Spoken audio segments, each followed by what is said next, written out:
Merci Madame la Présidente, Monsieur le Vice-président, chers collègues. Notre groupe votera évidemment pour ce rapport et ce fonds inondation en solidarité avec les communes franciliennes.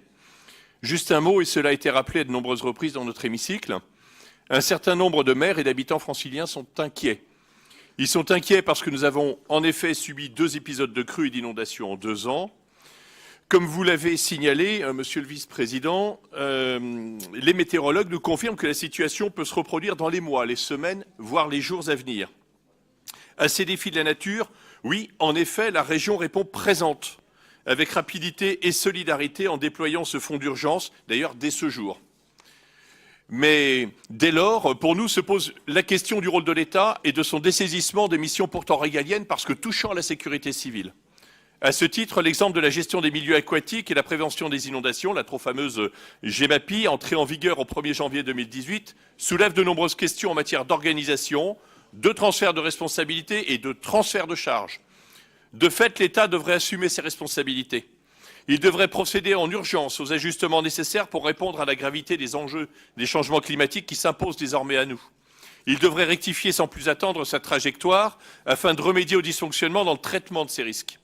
Il devrait redonner non pas plus de moyens, mais déjà tout simplement les moyens aux organismes qui sont dépositaires de la compétence de gestion des milieux naturels, tels que l'ONF par exemple. Il devrait mobiliser les équipes dont il a la responsabilité sur les enjeux de sécurité civile dont il est dépositaire et leur donner les moyens. Au lieu de cela, l'État joue la défausse. Un exemple, la prévention des inondations, le fameux pays de GEMAPI. Responsabilité transférée. Mais où sont les moyens correspondants depuis le 1er janvier 2018 ? Les groupements de communes doivent assumer la compétence. Mais où est la contrepartie budgétaire ? Qu'à cela ne tienne, c'est en local qu'est transférée la nécessité de la création de la taxe correspondante. Je vous l'ai dit, l'État joue la défausse.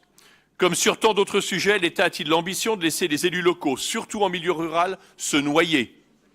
L'État doit être à l'écoute des élus locaux, il doit être à l'écoute des acteurs qui ont dû gérer ces 2 épisodes de crise.